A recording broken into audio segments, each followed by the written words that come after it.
Устал сегодня, но я тебе немного помог. Майонез купил. Майонез – мечта хозяйки. Настоящий, любимый, заботливый.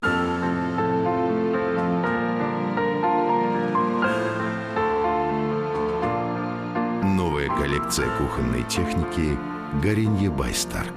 Создана Старк, выбрана вами.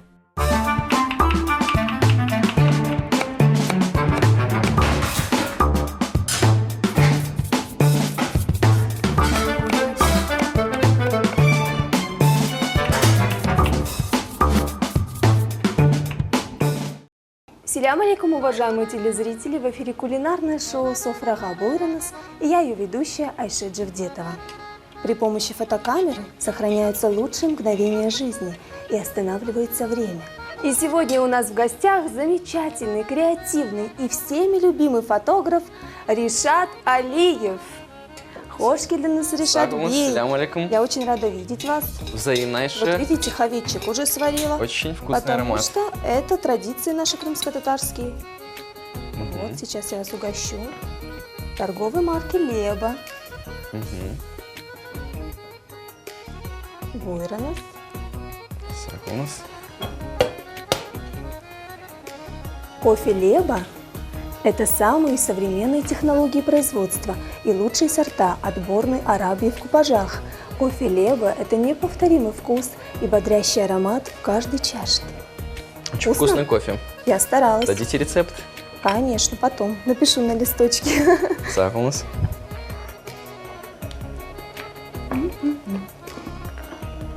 Ну, рассказывайте, как настроение?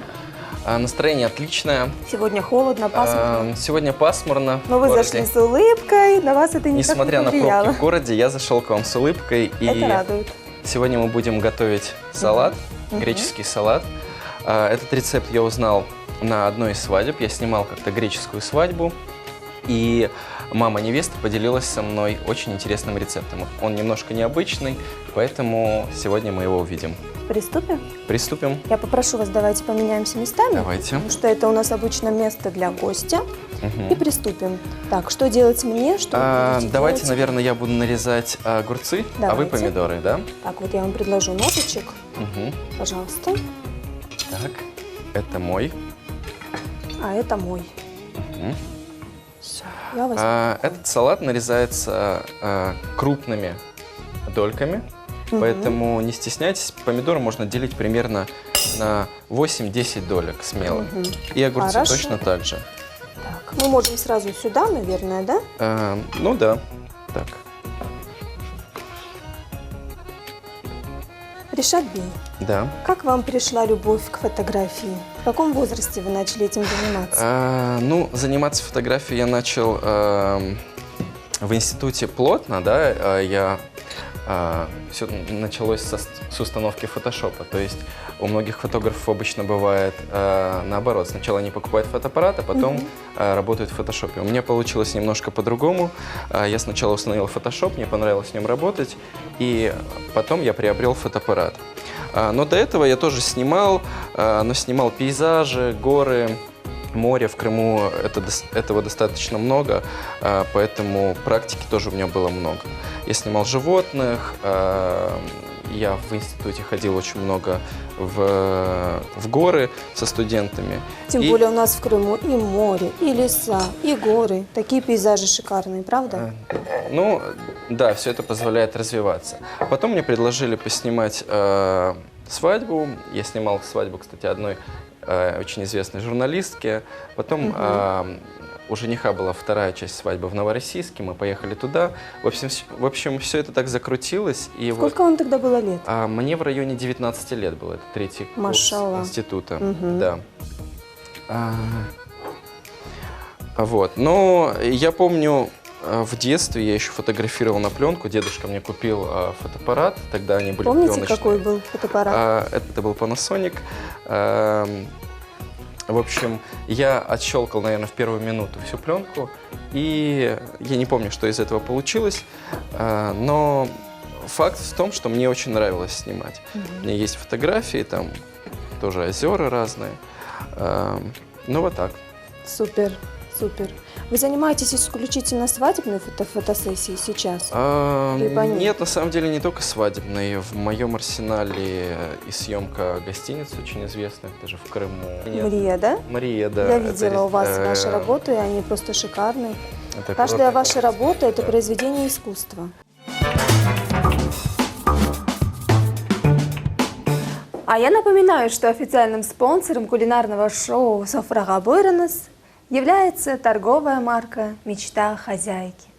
Натуральные яичные желтки и свежее подсолнечное масло в майонезах «Мечта хозяйки» – только то, что делает еду вкуснее. С майонезом «Мечта хозяйки» готовьте с душой и неповторимо. «Мечта хозяйки» – гарантированно вкусный результат.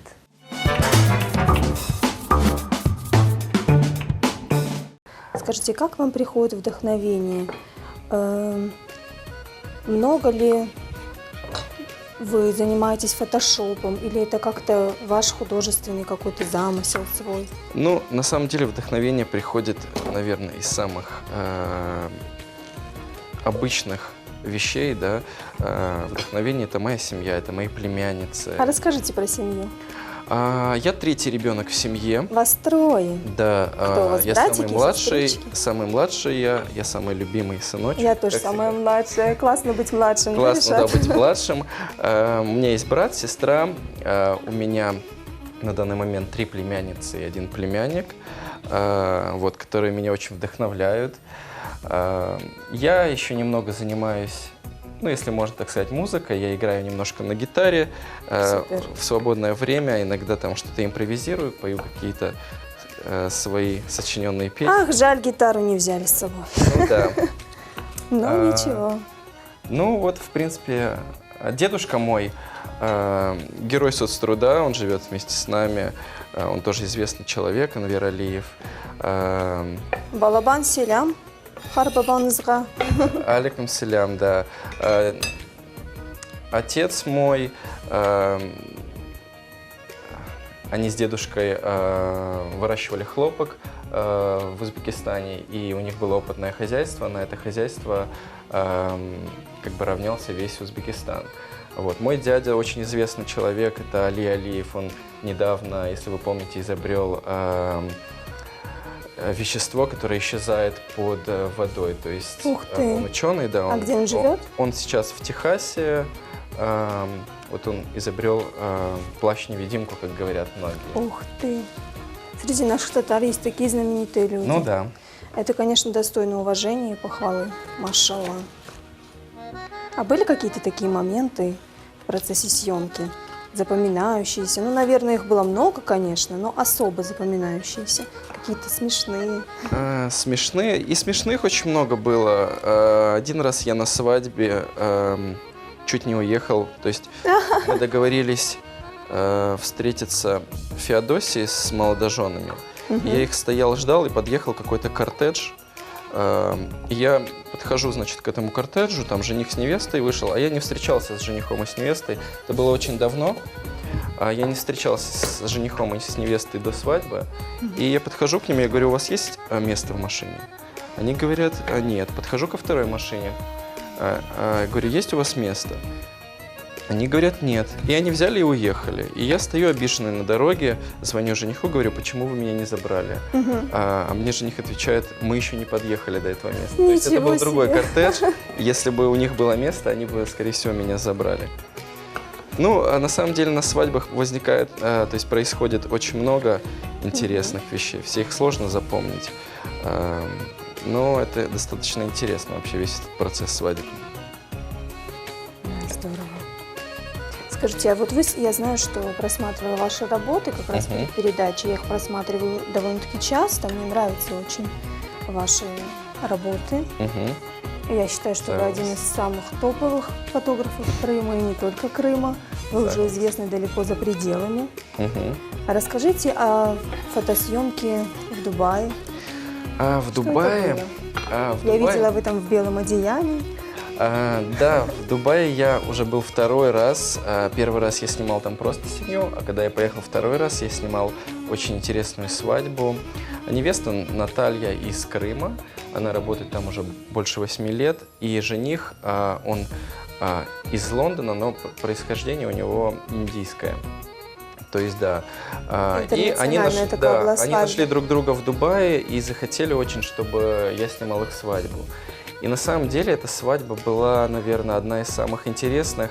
Она прошла в такой немножко нестандартной форме, то есть это под открытым небом, банкет очень красивый. Ну, отличается, наверное, от крымско-татарской. Очень сильно как отличается. проходит У них свадьба? Свадьба проходит так, у них шведская линия, и гости сами набирают себе угощение, да. И за всю свадьбу не происходит ничего, кроме того, что жених и друг жениха говорят тост. Очень длинный тост, очень красивый. Это был на английском языке тост. И я помню, что друг жениха подарил от премьер-министра Лондона письмо поздравительное жениху, его звали Атиш.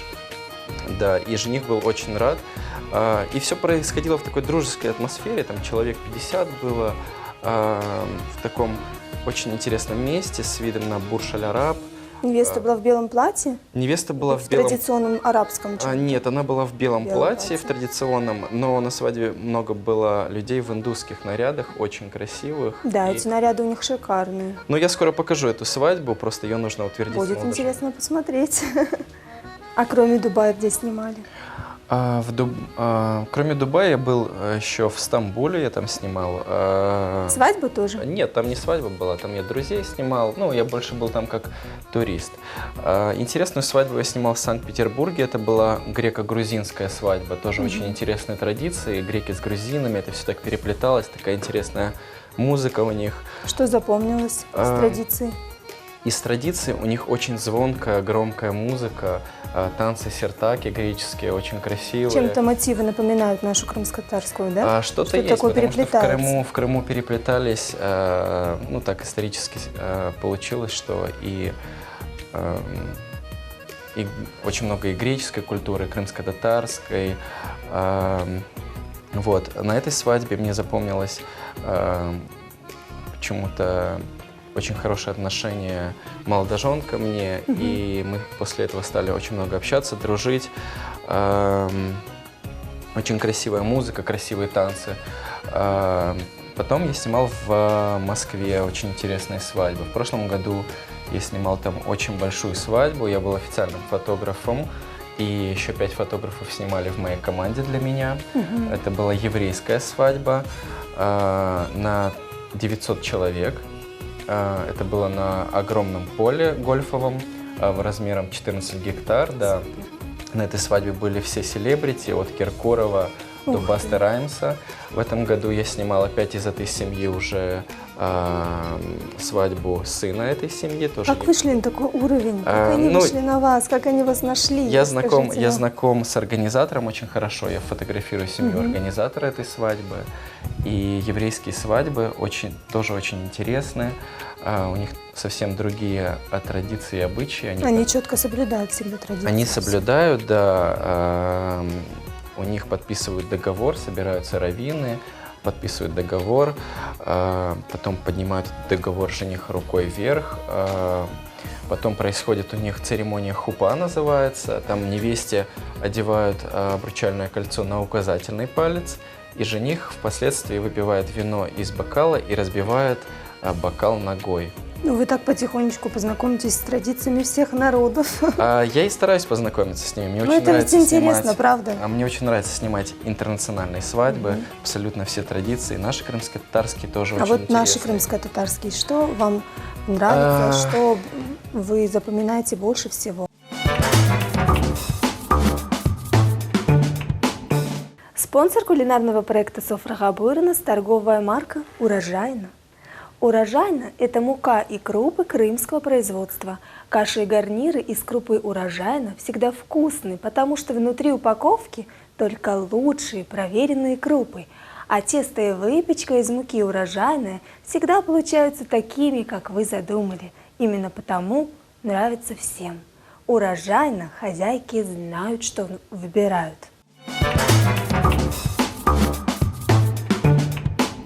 В крымско-татарских свадьбах очень интересно то, что наши невесты очень скромные. И вот эта скромность очень красиво подчеркивается и видна на фотографиях. Даже опущенный взгляд невесты, небольшая улыбка. Все это очень красиво и стильно выглядит на фотографии. Вот в крымско-татарских свадьбах мне очень нравится скромность невесты. Скромность, и у наших крымско-татарских невест очень красивые глаза. Вот, давайте, наверное, продолжим. Да, Вы нарезаете маслины, мы немножко увлеклись, а я нарежу сыр фета. Так, да? маслины как, на 2? На 2 части, да, разрезайте. Я нарежу сыр крупными кусочками. Ришат Так. Бей, а прежде чем вы будете нарезать сыр, Да. я приготовила для вас сюрприз. Угу. И гитару все-таки мы принесли. Так, Вот так. отлично. Вы нам сыграете что-нибудь? Я сыграю, скажите, в каком стиле вам сыграть? Вы любите больше что-то романтичное? Или... Давайте романтику. Или... Я играю вашего и усмотрения. Цоя, и Би-2 играю, и немножко романтики. А давайте вот так. Что любите вы больше всего? Я люблю, вот, и все, наверное, кто учится и немножко умеет Да. играть на гитаре, они все играют немножко металлику, это вот эта мелодия. А я под вашу музыку буду нарезать. Творческий салатик у нас получится под музыку.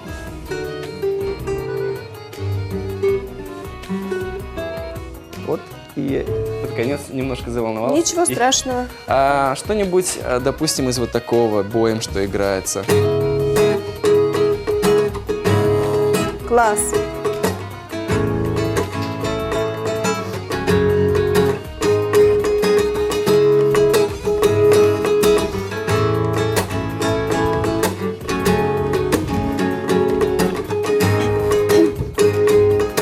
Вот под такие мотивы я иногда Супер. фристайлю, какие-нибудь интересные словосочетания, рифмы придумываю. А какую-нибудь романтику? Иногда просто вот что-нибудь такое. Ассоциации с Крымом, с С пейзажами. Крымом, с пейзажами, да.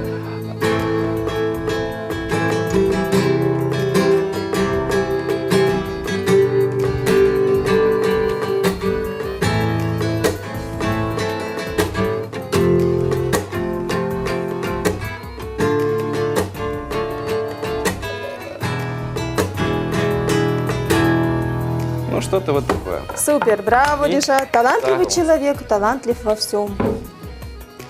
Я в последнее время еще немножко увлекся маслом. Я пишу картины, правда, у меня их сейчас еще не очень много, я написал всего лишь 3. Каждый фотограф в какой-то степени художник. Ну, наверное, да, потому что мне очень нравится игра цвета. И, мои картины немножко нестандартные, я люблю арт. Что вы Знаете, пишете? Что-то такое нестандартное, немножко непонятное. Вот, Например? если вы посмотрите современный дизайн квартир, там используется очень много картин, которые, Так, кисть. да, кистью что-то намазано, размазано. Если Или вы рукой смотрели... еще, вот пальчиками. Тоже есть такое. Можно, да, можно и так. Очень Если вы интересно. смотрели фильм «1+1», «Неприкасаемый», там Да. вот как раз про такую картину есть небольшой эпизод, где главный герой говорит, что за вот такую картину нельзя отдать 11 тысяч долларов. И в итоге он написал такую картину и продал за такую сумму. А у Пикассо ведь тоже были очень У неординарные Пикассо, у Ван картины. Гога. Ван Гога вообще при жизни не признали, поэтому у меня тоже есть шанс стать немножко известным. У Ясно. нас салат почти готов, нам нужно, Так, что еще нужно? наверное, хватит нам маслин в Хватит? этот салат, да. Мгм. Я думаю, нам нужно немножко посолить его и залить маслом, и в конце мы добавим небольшой секретик от мамы той невесты, которая дала мне А рецепт. потом вы нам расскажете об этом секретике. Так, Хорошо. соль. Так, давайте посолим немножко.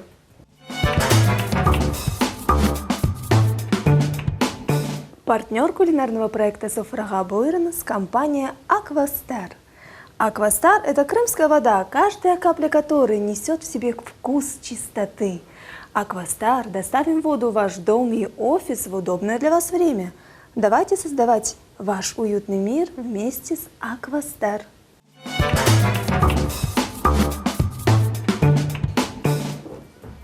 А еду фотографируете? А еду только в Инстаграм. Да? Я очень Но у вас в увлекаюсь. Инстаграме всегда такие крутые фотки, неординарные. Я очень интересные. увлекаюсь Инстаграмом, у меня даже 2 аккаунта, там один рабочий, один просто лайф, такой стиль жизненный.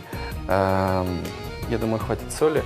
И в Инстаграм я иногда и еду фотографирую, правда, не так часто, как многие девушки это делают. Но что-то интересное, фотографирование еды, это называется фуд-съемка, в этом тоже есть. Маслечко достаточно? Маслечко еще можно чуть-чуть, с маслом можно не посмелее. Хватит, Думаю, достаточно, хватит. да. И, Вот такая у нас красота получилась, красочная. и небольшой секретик от мамы той лимончик. невесты, да, лимончик. Мы отрезаем немножко, небольшую часть, третью примерно, и прибиваем вот все те запахи, может быть, которые проникли в помидор с рынка, в помидоры, в огурцы, мы прибиваем немножко лимонным соком. Совсем немножко выжимаем, и это добавит немножко кислинки в наш. Кстати, это очень салат. полезно, поливать лимончиком немножко. Я, честно говоря, и на рыбу Да. очень часто поливаю сок. В принципе, лимон не повредит никакому салату, я думаю. Ну вот так вот получился наш салат. Вот хотелось бы уделить немножко времени про наш традиционный никях, который проходит в наших красивых мечетях. Мне очень нравится снимать в Ханском дворце. В мечети всегда такая интересная атмосфера, и фотографии получаются какие-то немножко загадочные, с какой-то своей атмосферой, такой немножко волшебной, немножко духовной, наверное. И в мечетях всегда приветствуется скромность и невесты, и жениха, и фотографии получаются спокойные. Вы знаете, вот свадьба обычно такое мероприятие, где все спешат, а вот в мечети все останавливается. Время останавливается. Ну, время останавливается, оно идет немножко замедленно. И это здорово на самом деле. Ну и, это конечно очень же, это как красиво. благословение от Аллаха, поэтому... Это благословение свыше, и очень интересная традиция, когда невеста просит михир у жениха. И Да, вот в да, и этот каждая момент- невеста, кто-то говорит... А самые интересные были такие моменты, что просила невеста? Я помню, невеста попросила хурму у жениха. Он Да, нашел это, сразу? В день никаха жених исполнил ее просьбу. Я помню, невеста просила вертолет, но потом она уточнила, что он игрушечный. Мгм. Вот. Ну, бывает очень много интересных историй на этот момент. Было ли такое, что жених вставал и уходил? Нет, такого, к счастью, не было. Слава Вообще Аллаху, в моей что практике, такого да. не было. Обычно все проходит хорошо, очень интересно. Ришат Бей, что больше всего, какие ценности, какие качества вы цените в человеке? В человеке я очень люблю юмор и, наверное, ответственность. Я очень люблю, когда люди не опаздывают на встречу, приходят вовремя. Вы сегодня не опоздали. Я сегодня, да, не Пришли опоздал, вовремя. пришел вовремя и провел такой замечательный день, и мы приготовили интересный салат греческий. Скажите, а какую эмоцию нельзя передать с помощью фотографии? Эмоцию? Да не знаю, мне кажется, можно любую эмоцию показать на фотографии. Для этого она и существует, чтобы показать людям, какой бывает человек. А просто зависит от человека. Все люди немножко эмоционально разные, и кто-то не может показывать свои эмоции, а кто-то, наоборот, их показывает чересчур много. Поэтому вот фотографу всегда сложно поймать именно тот момент, который нужно. И вот, наверное, Характер можно поймать? успешность фотографа зависит от того, вот, насколько он умеет поймать определенный кадр в нужное время.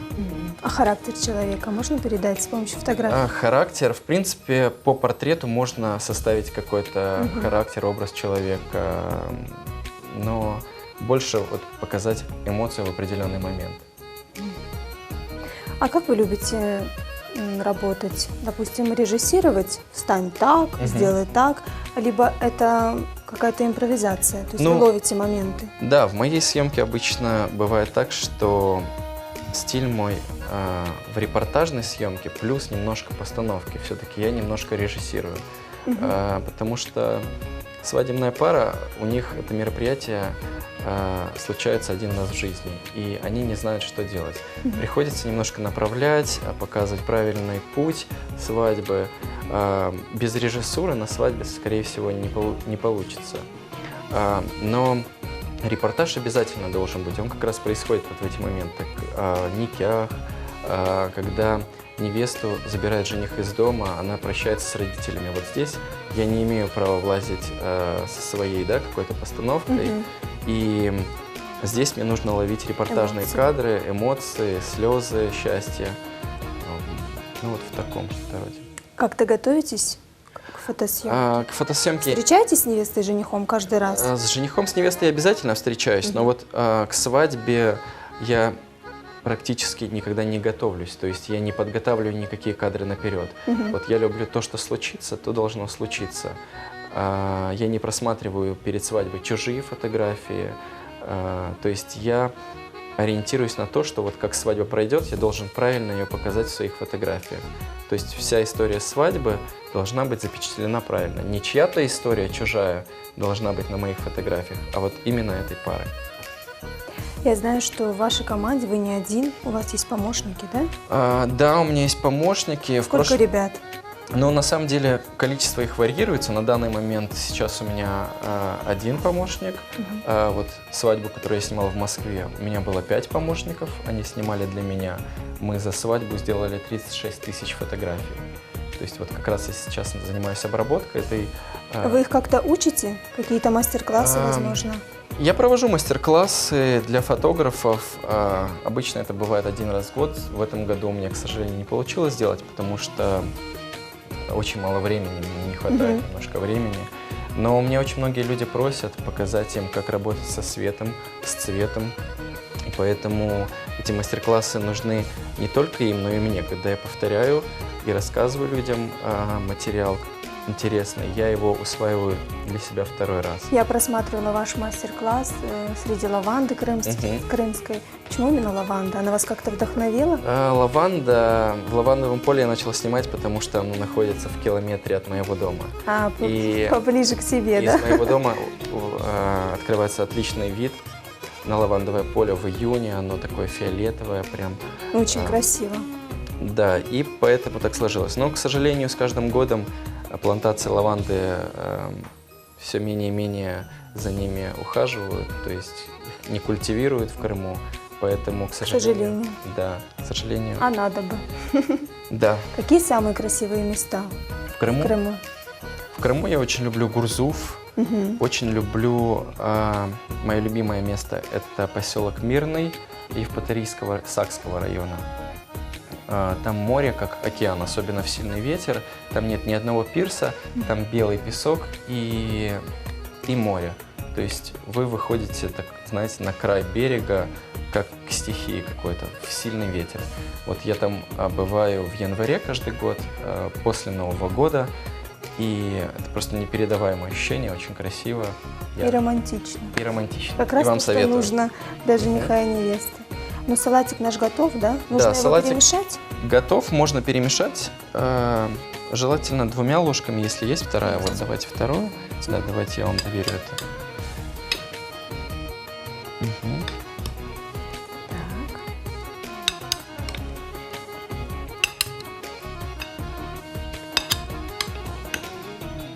Так, уже вывалился у нас кусочек.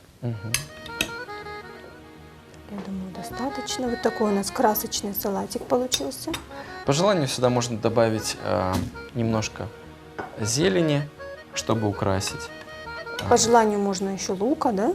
Можно лука, в некоторых рецептах указывают лук, но вот у нас сегодня такой без лука, поэтому я надеюсь, получилось вкусно. Будете пробовать сейчас. Конечно, это вам. конечно. И себе, конечно же, немножко. Ну что, пробуем? Пробуем. Вилочку я Так. сейчас вам дам. На тарелочке. Пожалуйста. Пробуем. Очень легко, вкусно. Мы работали в команде, поэтому получилось очень вкусно. Ришат Бей, что пожелаете нашим телезрителям? Телезрителям пожелаю всегда быть в хорошем настроении, всегда передавать свои эмоции своим родным, близким, и при встрече фотографа всегда им улыбаться. Улыбайтесь, друзья. С нами был Ришат Алиев. До новых встреч До на новых канале встреч. Вилет.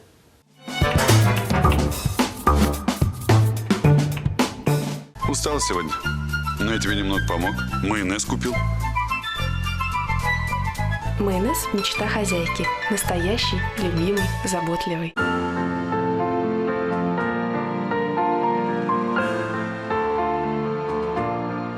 Новая коллекция кухонной техники «Горенье by Stark». Создана Stark, выбрана вами.